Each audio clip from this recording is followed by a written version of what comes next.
Hello everyone. स्वागत है आप सबका आपके अपने यूट्यूब चैनल द लर्नर्स पर।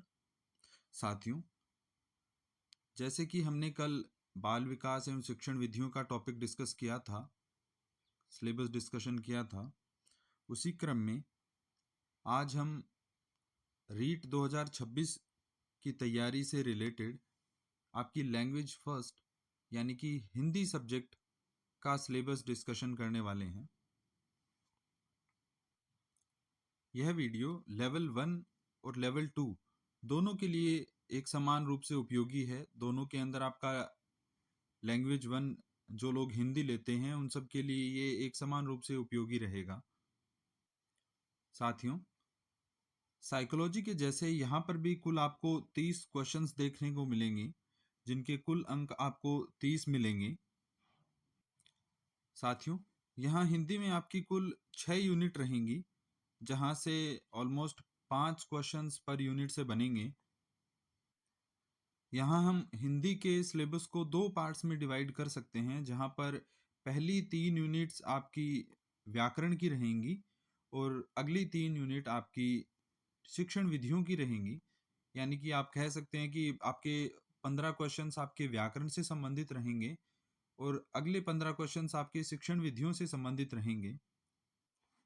साथियों, हिंदी की मार्किंग या कह सकते हैं कि हम ये जो 30 मार्क्स होते हैं ये लाने काफ़ी आसान रहते हैं, इतने भी टफ नहीं रहते हैं जितने हम अदर सब्जेक्ट्स में देखते हैं, क्योंकि यहाँ पर जो फिक्स्ड पैटर्न रहता है उसी को फॉलो किया जाता है। जो आपको सिलेबस में दे रखा है लगभग वहीं से क्वेश्चंस आपके मिल जाते हैं और इतने भी ज़्यादा टफ क्वेश्चंस ना पूछ के बोर्ड अपनी बुक्स को ज़्यादा प्रेफर करता है, वहीं से हम लोग तैयारी करेंगे। यूनिट फर्स्ट अगर देखें हम तो यूनिट फर्स्ट के अंदर आपको एक अपठित गद्यांश मिलेगा।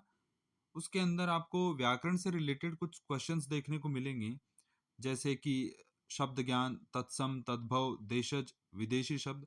यहाँ से लगभग एक क्वेश्चन बन सकता है आपका। पर्यायवाची, विलोम, एकार्थी, अनेकार्थी शब्द, यहाँ से आपका एक क्वेश्चन बन जाता है। एक क्वेश्चन आपका उपसर्ग प्रत्यय से बन जाता है। एक क्वेश्चन आपका संधि और समास से बन जाता है। संज्ञा, सर्वनाम, विशेषण, विशेष्य, अव्यय से आपका एक क्वेश्चन बन जाता है। या फिर आपका एक क्वेश्चन वाक्यांश के लिए एक शब्द या शब्द शुद्धि से बन सकता है।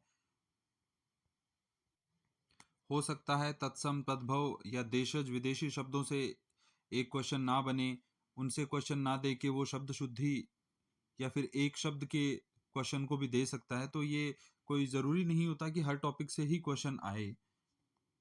यहाँ यूनिट सेकंड यदि देखें तो यहाँ पर भी आपको एक अपठित गद्यांश मिलता है और उससे आपको अलग अलग टॉपिक्स से क्वेश्चन पूछे जाते हैं, जैसे रेखांकित शब्दों का अर्थ स्पष्ट करना। वो आपको अंडरलाइन करके कुछ शब्द दे देता है, उनके अर्थ पूछता है, जिनके आंसर करना काफ़ी आसान रहता है।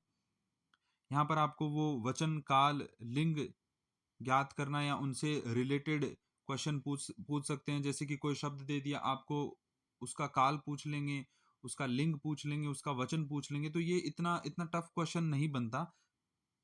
या फिर वो दिए गए शब्दों का वचन, काल और लिंग बदलना, उनको इंटरचेंज करना आपस में, वो पूछ लेते हैं। या फिर राजस्थानी शब्दों के लिए हिंदी रूप। तो यहाँ पर देखिए तो यूनिट सेकंड आपकी काफ़ी सरल रहती है। ये जो 5 क्वेश्चन रहते हैं इनके आंसर करना फर्स्ट यूनिट के कंपैरिजन में और भी आसान रहता है। यूनिट थर्ड यदि हम देखें तो यहाँ पर वाक्य रचना, वाक्य के अंग, वाक्य के प्रकार, पदबंध, मुहावरे और लोकोक्तियां, विराम चिन्ह। तो यहाँ पर यदि देखें तो वाक्य रचना, वाक्य के अंग, वाक्य के प्रकार, यहाँ से कुल एक प्रश्न बन जाता है आपका।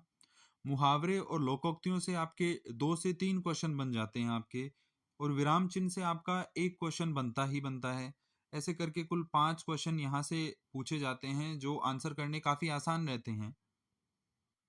ये सब टॉपिक आपके व्याकरण के रहते हैं और इनके लिए बोर्ड की खुद की जो 9 से लेके 12 तक हिंदी रचना एवं प्रबोध जो व्याकरण की किताब चलती है, लगभग टॉपिक उन किताबों से पूरे हो जाते हैं। यदि शिक्षण विधियों की बात करें तो यूनिट फोर्थ आपकी शिक्षण विधियों से संबंधित है, जिसके अंदर आपका भाषा की शिक्षण विधि, भाषा शिक्षण के उपागम, भाषा दक्षता का विकास, जहाँ पर भाषा की जो शिक्षण विधियां हैं ये टॉपिक काफ़ी लंबा रहता है, परंतु यहाँ से आपके क्वेश्चन ईजिली हो जाते हैं। यूनिट 5 यदि देखें तो यहाँ पर भाषाई कौशलों का विकास, सुनना, बोलना, पढ़ना, लिखना, जो क्रम रहता है इनका LSRW, वो क्रम पढ़ना होता है। फिर इनके बारे में जैसे बच्चा पहले क्या सीखता है, पहले किस चीज़ का उसके अंदर विकास रहता है, ये पढ़ना होता है। फिर हिंदी भाषा शिक्षण में जो चुनौतियाँ रहती हैं, उनको पढ़ना होता है।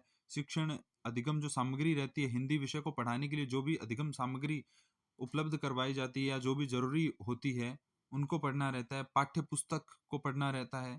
बहुमाध्यम एवं शिक्षण के अन्य जो संसाधन रहते हैं, उनको पढ़ना रहता है। नेक्स्ट यूनिट यदि देखें तो इसके अंदर आपका भाषा शिक्षण में जो मूल्यांकन, उपलब्धि परीक्षण का निर्माण, समग्र एवं सतत मूल्यांकन, उपचारात्मक शिक्षण और राजस्थानी भाषा एवं साहित्य की सामान्य जानकारी, ये पढ़ना होता है। जहाँ पर आपका मूल्यांकन, उपलब्धि परीक्षण और समग्र एवं सतत मूल्यांकन वाला टॉपिक जो हम CDP में पढ़ते हैं, सेम यहाँ पर आता है। बस कुछ लैंग्वेज या फिर सब्जेक्ट के हिसाब से जो चेंज रहता है, सिर्फ वही चेंज रहता है। बाकी ये एक यूनिट रहती है जो कि आपकी हर सब्जेक्ट के अंदर सेम रहेगी। जैसे कि CDP में आ गई, वैसे ही आपको हिंदी में मिलेगी ये, वैसे ही आपको लैंग्वेज सेकंड में आपको ये मिलेगी, वैसे ही आपके जो स्पेशलाइज्ड सब्जेक्ट है, उसके अंदर आपको ये यूनिट पढ़नी होगी। तो अलग-अलग विषयों से संबंधित जो शिक्षण विधियाँ रहती हैं, उनके अंदर ये यूनिट आपकी कॉमन मिलती है आपको। इस प्रकार आपका कुल इन 6 यूनिट से मिलकर ये 30 मार्क्स का मटेरियल बनता है और ये 30 मार्क्स आप आसानी से गेन कर सकते हैं। स्टूडेंट्स, इस चैनल के माध्यम से हम आपको ये जो सब्जेक्ट को कवर करने में पूरी मदद करने वाले हैं। तो आप चैनल से जुड़े रहें, चैनल को सब्सक्राइब करें और अगर जानकारी अच्छी लगी हो तो चैनल को लाइक और शेयर भी करें। वीडियो को पसंद आए तो लाइक शेयर ज़रूर करें। धन्यवाद।